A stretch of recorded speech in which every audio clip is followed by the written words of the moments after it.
Bwana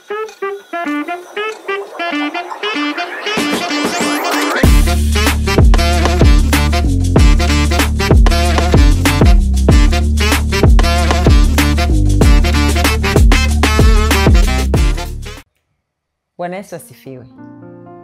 Ni matumaini yangu kwamba wote tu wazima na Mungu ametutunza hata leo tumekutana tena kwa ajili ya kujadili, kwa ajili ya kuweza kutafakari, lakini pia kwa ajili ya kuweza kujifunza mambo mbalimbali ambayo yanatusaidia kuenenda katika ndoa, lakini wale ambao wanataka kuingia pia wanapata vitu vya kuweza kujifunza kwa ajili ya kuhakikisha kwamba agano la Mungu linatunzwa.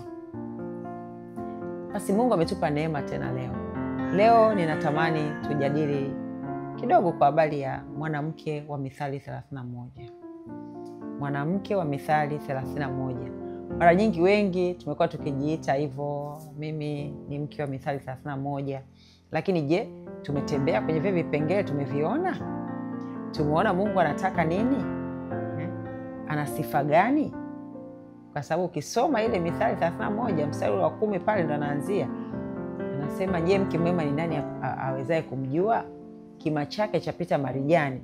Maana yake quality za mke mwema zinaanza kutiririka pale. Kwa je, tumezikagua sisi tulioko kwenye ndoa? Lakini hata sisi ambao tunaomba Mungu nipe mume, Mungu nipe mume, tumekagua zile quality? Tumeona nini ambacho kimeandikwa pale? Na kweli tukijipima tunatosha mule? Tunajua kweli hakuna aliye mkamilifu, kwamba tunaweza angalau tukaelea. Lakini je, angalau kuna viashiria vikionekana vya kuwa mke vipo? Maana sio kila mwanamke ni mke. Kwa hiyo ndio hapa amesema mke bora ni nani awezaye kumjua? Maana tunamzungumzia mke. Sasa basi tupite kidogo leo, tutajadili mambo machache ambayo yako kwenye hiyo Mithali 31 ili tuweze kwenda pamoja, lakini ili tuweze kujikagua. Halafu yale ambayo tunaona tunapungua, basi kwa neema ya Mungu tuweze kuyaongeza ili Mungu aweze kutukuzwa. Ili Mungu akituangalia aone kweli yule wa kufanana naye nimemweka pale na ametosha kwenye nafasi yake kwa uwezo wa Mungu mwenyewe. Sasa kwa kuanza tutajadili mambo machache kwa habari ya mwanamke wa Mithali 31 kwa kuyapitia baadhi ya vipengele ili tuweze kujipima kama kweli hizo quality tunazo. Tuende kwenye Biblia leo tuone sisi tunaojiita wake wa Mithali 31. Je, ni kweli? Tuanze tu na ule mstari wa 10, Mithali 31:10 ambapo ndo pale yale maswali yanaanza kuulizwa. Mke mwema ni nani awezaye kumwona? Maana kima chake chapita kima cha marijani. Lakini ukitoka kwenye ule mstari wa 10 pale kuna mistari imeshuka pale. Kuna mstari ule wa 11 unasema moyo wa mumeo muamini wala hata kosa kupata mapato. Sasa tuanze kujikagua. Mimi na wewe ambao tuko kwenye ndoa.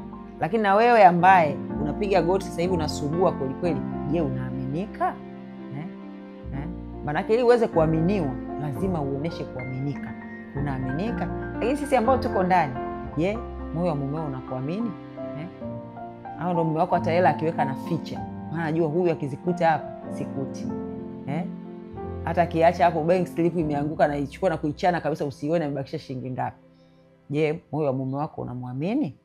Kwa nataka tujadili haya mambo ili tujikague. Ni maneno ya Mungu, lakini Biblia inasema tusiwe wasikilizaji, tuwe watendaji. Kwa hiyo tunapoyasikia tujikumbushe, hivi kweli mimi niko hivi? Anasema umtendea mema mumewe, mstari wa 12. Umtendea mema wala si mabaya siku zote za maisha yake. Maana yake huyo ni mke mwema, sifa zake sasa. Umtendea mema. Je, tunatenda mema jamani? Wakati mwingine tunapita kwenye makwazo, wakati mwingine tumechoka. Maana yake hapa anasema siku zote za maisha yako. Iwe amekuudhi, iwe amekufanyia jambo, iwe amekufanyaje, lakini umtendea mema siku zote za maisha yake. Je, bila Mungu tutatoboa hapo? Maana kuna wakati kweli unaona kabisa hapa moyo umechoka, kibinadamu, akili imefika mwisho. Lakini pasipo Mungu, hii Mithali 31 mstari wa 12 haiwezi kuwa applied. Haiwezi. Tunamhitaji Mungu. Tunamhitaji Mungu kwa sababu huo ndio uhalisia. Kuna wakati kwa ubinadamu wetu unachoka. Unajikuta hata kutenda mema uwezi tena. Moyo umeumizwa, moyo umejeruhiwa, moyo uwezi kutenda mema. Lakini neno la Mungu linatuambia umtendea mema mumewe siku zake zote za maisha. Sasa mimi na wewe tujitafakari hapa. Kwa hiyo wakati ambao tunahisi kabisa kwamba tumechoka, Mungu atusaidie tujitie nguvu na neno hili. Tuingie kwenye toba na rehema, manake tunatakiwa kutenda mema siku zote za maisha yetu. Kuanzia siku ile ulio hapa pale kwamba utakuwa mke wa huyo mtu ambaye umekuwa mke wake. Ina maana unatakiwa utende mema siku zote. Sasa kama Mungu hayuko ndani, ni ngumu kutenda mema. Lakini pia ameendelea pale, kuna tutasipita mstari wa 13-14, anasema utafuta sufu za kitani ufanye kazi yake ya mikono kwa moyo, afanana na merikebu za biashara, uleta chakula chake kutoka mbali. Kwa hiyo tunamuona kumbe mwanamke wa Mithali 31 ni mwanamke wa kujishughulisha. Hakai tu akasubiri mume afanye vyote. Ataleta hiki, mume akileta nyama, yeye anasogeza mchicha. Mume akinunua madaftari ya mtoto, yeye basi atanunua soksi. Yaani anafanya vitu ambavyo vitaleta mapato kwa mikono yake. Kwa hiyo unaona? Kwa hiyo hata Biblia inasisitiza wanawake tufanye kazi. Tufanye kazi, tusapoti uchumi wa familia. Kwa hiyo tukijikagua hapa, mimi na wewe ambaye unaomba ndoa, unasugua goti, una hizi quality za mke mwema? Maana sio kwa unasugua goti lakini uko nyumbani kwa mama na baba hapo, kila siku unaamka saa 4. Utaki kupiga deki, utaki kufanya hiki, utaki hata kulima mboga hapo. Mama labda na mradi hata wa kuku, utaki hata kuingia bandani, utaki chochote. Alafu unakaa unamsumbua Mungu kama unataka Mungu. Uko tayari? Maana tunamuona huyu mwanamke wa Mithali 31. Yeye anafanya kazi kwa mikono yake, tena kwa moyo. Kwa hiyo utaweza uleta chakula chake kutoka mbali. Utaweza, maana huyu anajituma. Roho ya kujituma iko ndani yako wewe mke. Utaweza hata kufanya usafi ndani, basi ufanye usafi pa safi. Au ndio hata chumba chako utataka dada akusafishie. Ukijiona hizo quality na unaendelea kusugua goti kumsumbua Mungu, anza kubadilisha kwanza vitu vilivyoko ndani yako ili Mungu aweze kuhusika. Yamkini wakati mwingine Mungu anachelewesha kukupa mume kwa sababu anakuona bado una hizo quality za mke mwema. Kwa Mungu atusaidie tunapojitafakari. Nikija kwenye Mithali 31 mstari wa 15. Huu mstari huwa naupenda sana kwa sababu ni mzuri, na kwa kweli tukiamua kujifunza na kutembea na huu mstari tutaona mambo mengi sana Mungu akiyatenda kwenye familia zetu. Unasema tena uamka kabla hujaisha usiku. Hicho ndio kipengele cha kwanza. Manake mke wa Mithali 31 ambaye tunajiandikaga kila siku kwenye status, mimi ni mke wa Mithali 31. Anasema uamka kabla hujaisha usiku. Mimi na wewe tunaamka kabla hujaisha usiku? Au dada ndo anaamka? Wewe umelala tu unavuta shuka mpaka saa 2, hata mume anaondoka hata ujui unamwaga huko kwenye shuka. Nataka uamke mapema. Uombe kwa ajili ya hiyo siku, uombe kwa ajili ya watoto. Yaani wewe ndo unaandaa mazingira. Biblia inasema mwanamke atamlinda mumewe. Maana yake sio kulinda kwa kufuatilia kujua kaenda wapi, kufanya nini, hapana. Kwa maombi. Maana yake asubuhi wewe ndio kuitamkia siku hiyo ya baraka juu yako, juu ya mume wako, ulinzi kwa watoto wako. Lakini yale mambo ya msingi ambayo kuombea kwenye familia kama mama unatakiwa uyaombe. Soma Yeremia kule nasema uko wapi wanawake waombolezaji? Waombe. Yaani sisi ndio waombaji. Hasa kama unalala ndugu yangu, uombi, ufanye chochote, alafu nalalamika, mume huyu hivi, mume huyu hivi. Mwisho siku wewe umekaa kwenye nafasi. Biblia inasema hapa uamka kabla hujaisha usiku. Sio tu uamka akakae. Anaamka manake kuna kitu anafanya hapa. Anaomba. Anaitamkia siku, anaiamuru siku yake, siku ya mume wake. Yeye ndo anakuwa wa kwanza kuzunguka kwenye nyumba yake na kutamka baraka. Tunafanya hivyo? Lakini kipengele cha pili kwenye mstari huo kinasema huwapa watu wa nyumbani kwake chakula. Manake huyo mke wa Mithali 31 huwapa watu wa nyumbani kwake chakula. Manake anapika, sio mchoyo kwa lugha nyepesi. Anapika, watu wanakula, wanafurahi. Hata kama ni wali maharage, lakini watu wanashiba. Wakija wageni wanashiba, wakija upande wa baba wanashiba, wakija upande wake wanashiba. Lakini leo tuna wanawake ambao akija mkwe anapika vitu vibaya. Akija mama yake mzazi ndio anapika vitu vizuri. Huo ni uchoyo. Kwa hiyo Biblia inatuambia hapa, uwapa watu wa nyumbani kwake chakula, manake cha kutosha kabisa. Kwa hiyo watu wale jamani, Biblia inasema wapeni watu vitu, nanyi mtarudishiwa na kubarikiwa kwa namna ya kusukwa hata kumwagika. Wape watu wale. Kama ni wali marage wale, kama ni makande wale washibe. Sio unakuwa mchoyo. Akija huyu unapakua kidogo. Chakula cha watu kama mko 5, hata wakija watu wengine 4, unapakua hicho cha watu 5, uongezi mchele. Tena nakuuliza mama leo tuongeze, pika hicho. Wape watu vitu. Moyo wa kutoa. Nasema ni heri kutoa kuliko kupokea. Watu wakifika kwako wale, hata kama ni kitu cha kawaida kinasema kwa fulani tulikula. Wale washibe, wafurahie. Kwa hiyo wape watu wa nyumbani kwako chakula. Na wako wengine wa mama hapa, unakula wewe mezani na watoto wako, dada wa kazi, kijana wa kazi anakula nje. Hiyo tabia ni mbaya sana. Sio nzuri kabisa. Huyu mtu anakusaidia, anafanya kazi kwenye vitu ambavyo ni very sensitive, na wakati mwingine yeye ndio muandaa chakula, lakini anakula nje, wewe unakula na watoto wako ndani. Inakupa amani gani? Kwa neno la Mungu linatukumbusha, uwapa watu wa nyumbani kwake chakula, na maana wote kwa usawa wao. Kwa Mungu atusaidie tunapotafakari neno. Lakini kipengele cha mwisho anasema na wajakazi wake sehemu zao. Naona sasa hapa sasa uwapa chakula, kipengele cha kwanza kwenye mstari wa 15, mwisho anasema na wajakazi wake sehemu zao. Wengi hapa tulipi watu wanaotusaidia nyumbani. Na wakati mwingine unakuta baba anatoa kabisa, mpe wewe, unafanyia mambo yako, unamwambia tu subiri, atulipi kwa wakati. Na wengine hata kama tunalipa kidogo. Hakikisha unawapa watu sehemu zao sawa sawa na ambavyo wanakusaidia. Kwa sababu haupo unawategemea. Umeenda kazini, labda hujaenda kazini, uko wewe mama wa nyumbani, lakini unawategemea wanakusaidia kwenye kazi mbalimbali. Kwa wape haki yao kwa wakati. Na ikifika sehemu waongeze. Mungu akikubariki na wewe unawabariki. Ndio watu ambao wanakutunzia watoto wao, wanakupa amani ya kwenda kusafiri kwa sababu hao wako nyumbani.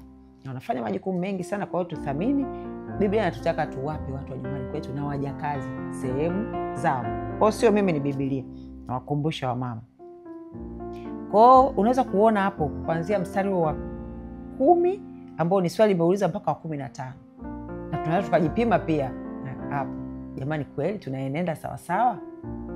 Tunaenenda vile Mungu anataka? Kwa hapo ukijipima tu, kama uenendi, wewe unayeandaa, unayetamani kwenda kuolewa, sasa hizi unaomba mimi nipe mume, nipe mume, unasumbua, jipime kwanza hapo. Utaviweza hivyo vitu? Maana ndio mwanamke ambaye Mungu anatamani wewe aingie kwenye ndoa. Utaweza? Utaweza? Kuna jambo la kutii, utaweza kutii?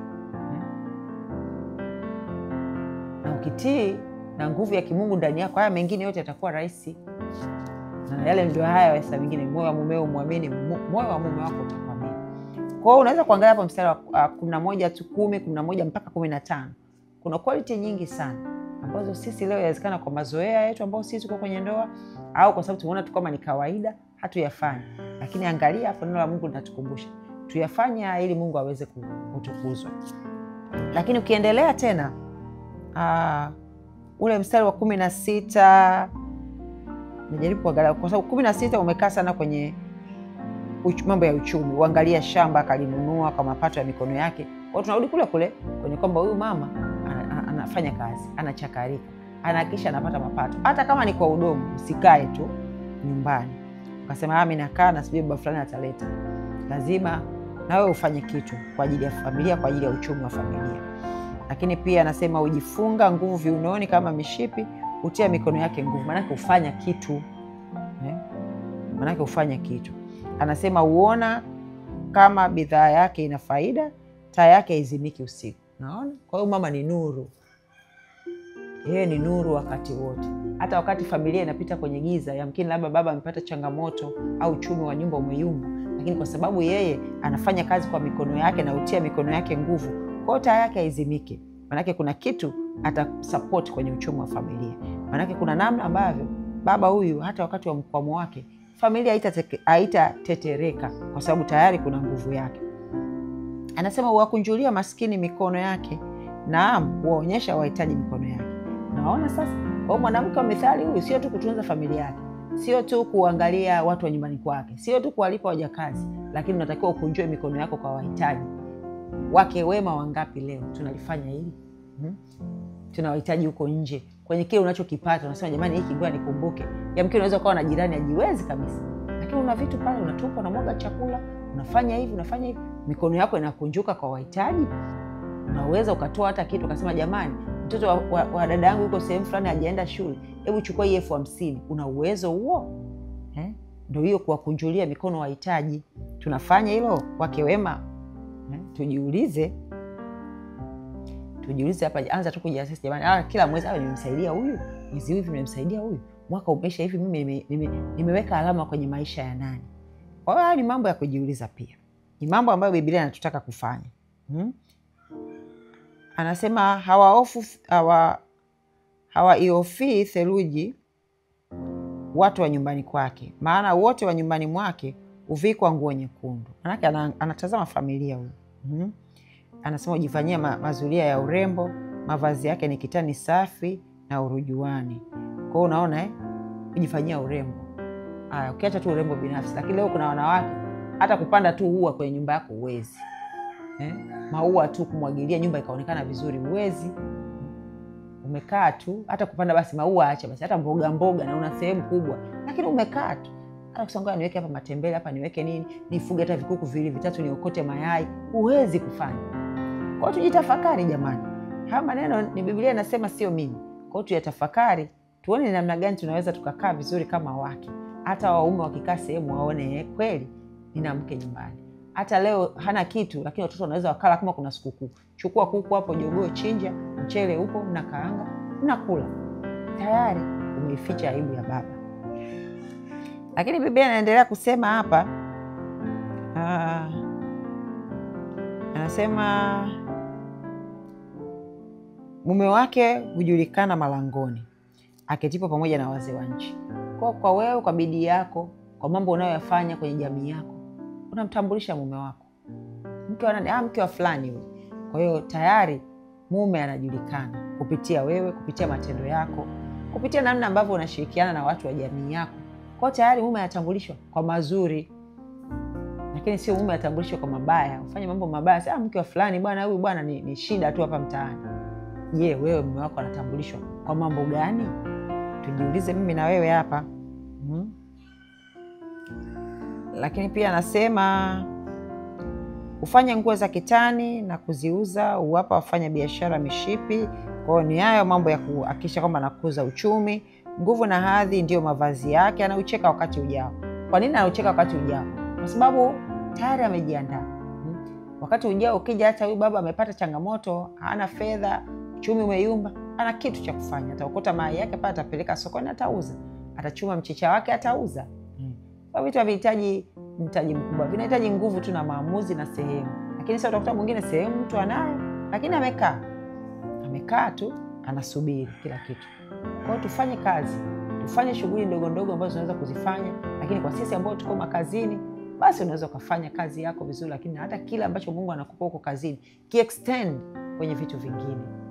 Weka hata kuku pale, tupia wawili watatu, weka bata, weka nini, fanya kitu kingine ambacho kitakusaidia. Wengine wanafanya mabiashara, kuuza vitu vya urembo, mapochi, vitambaa, vitenge. Usikae tu, fanya kitu kingine ambacho kitakuongezea fedha.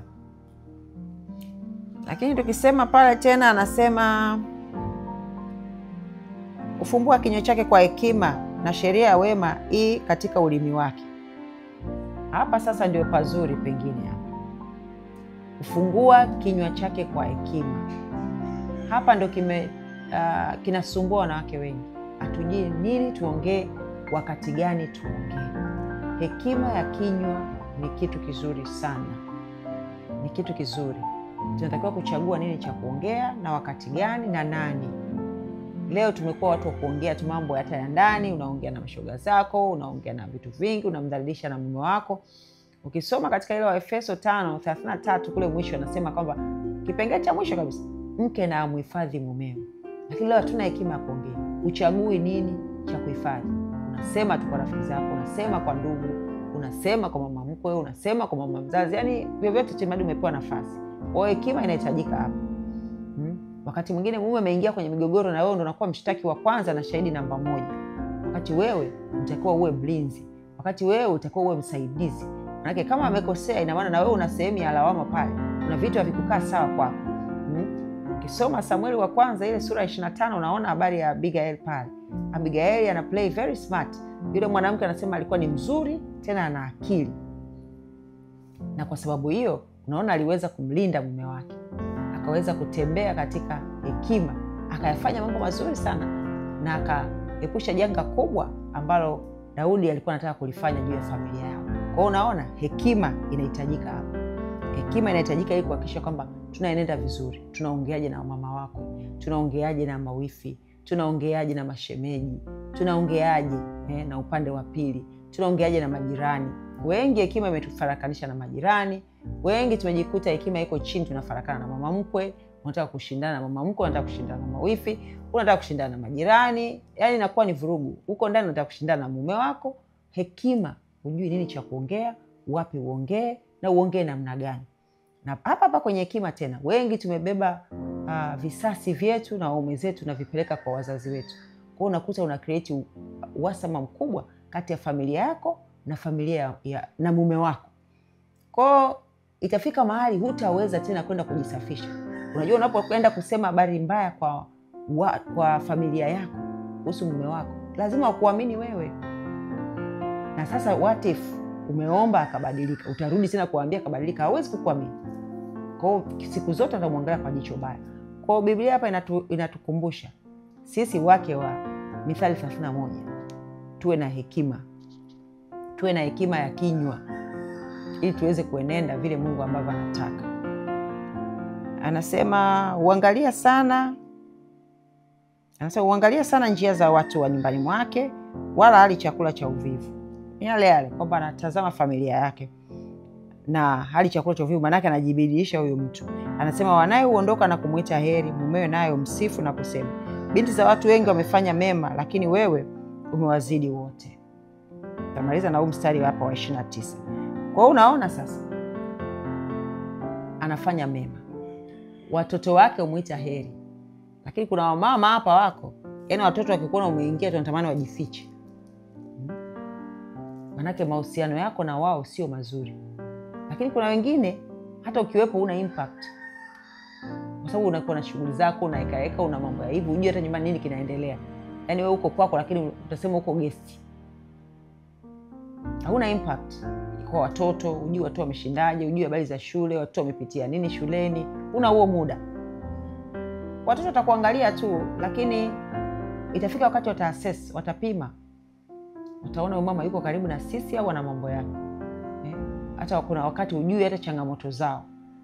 Kwa hiyo unafikiri hii Mithali 31:28 itakuhusu kwamba watoto wataondoka wakuite heri? Hapana. Kwa lazima tuhakikishe kwenye malezi tunakaa vizuri. Unajua watoto wao siku yao imekuaje, wamefanyaje, wametembeaje, wameshije huko shuleni, nyumbani wameshindaje. Lazima ujue kama mama. Kwa sababu Mungu amekupa hilo jukumu la ulezi. Kwa lazima ufuatilie pia. Anasema na mumeo msifu. Kwa ifike mahali mume wako akusifu. Kisha kabisa ule mstari wa 30 nasema upendeleo udanganya, uzuri ni ubatili, bali mwanamke amchaye Bwana ndiye atakaye sifiwa. Nafikiri tumalize na mstari wa 30. Biblia, unaweza kuwa na uzuri, unaweza kuwa na urembo vile unavyotaka kuwa mrembo. Unaweza ukawa tunasema siku hizi beauty with brain, ni sahihi kabisa. Lakini bila kumcha Mungu itakuia ngumu. Itakuia ngumu kwa sababu ndoa ni agano la Mungu na Mungu mwenyewe anahusika moja kwa moja. Kwa hiyo utafanya yote kuwa mrembo. Siku hizi watu mnadanganyana, mnaenda mpaka kuongeza mahipsi na vitu vya namna hiyo kwa kutaka attraction ya mambo ya mwilini. Lakini niamini mimi, ndoa ni jambo la kiroho kwanza kabla ya jambo la kimwili. Kwa Mungu asipohusika na mahipsi yako na chochote ambacho umezilisha mkorogo, si umefanyaje, si umejingozi na metameta glass skin whatever, lakini utapata masumbuko na mahangaiko. Kwa sababu nini? Mungu hajahusika. Urembo wako, uzuri wako, hakikisha unakuwa ndani ya Kristo. Maana neno linasema mwanamke amchaye Bwana ndiye atakaye sifiwa. Kwa haya yote tutayafanya, lakini cha kwanza kabisa na cha umuhimu ni kumcha Mungu. Na ukimcha Mungu utalitii neno lake. Maana ya mambo yote ambayo ameagiza kwenye hii mithali utayafanya, lakini katika yote penye ugumu, kwa sababu hatuwezi kusema kwamba itakuwa tambarare tu kila siku. Kwenye ugumu unarudi kwa Mungu mwenyewe, unauliza, unaomba, na kwa sababu unamcha Mungu utataka kukaa kwenye makosa. Kwa utatubu na utahakikisha kwamba unayatenda yale yote ambayo Mungu anataka tuyatende, ili yeye akatukuzwe na ili agano la ndoa likadumu, lakini pia neno la Mungu lisitukane. Manake Mungu amekuamini akakupa hiyo ndoa. Kwa hakikisha unatembea katika misingi ile. Na ndio maana mwisho amemaliza na huo mstari, kwa sababu kwa nguvu na akili zetu hatuwezi. Tunamhitaji Mungu, mimi na wewe, ili kuweza kuhakikisha kwamba tunakaa kwenye huo ukamilifu. Manake hakuna aliye mkamilifu pasipo Mungu. Mungu tunamhitaji Mungu ili kuweza kukaa kwenye huo ukamilifu. Kwa Mungu atusaidie tunapotafakari, mimi na wewe tujiassess. Neno hili limekuja kwa wakati, sio kwa ajili yangu peke yangu au kwa ajili yako peke yako. Kwa ajili ya wote ambao tuko kwenye agano la ndoa, mimi na wewe. Lakini pia hata wewe binti ambaye unajitafakari saa hizi, unaomba, unafunga, Mungu akupe mwenzi wako. Tafakari haya mambo. Uko tayari kuingia kwenye ndoa na kuyafanya haya mambo ili Mungu akatukuzwe? Basi Mungu alibariki neno lake, na Mungu atukutanishe tena wakati mwingine ikimpendeza. Jina la Bwana lisifiwe. Amen.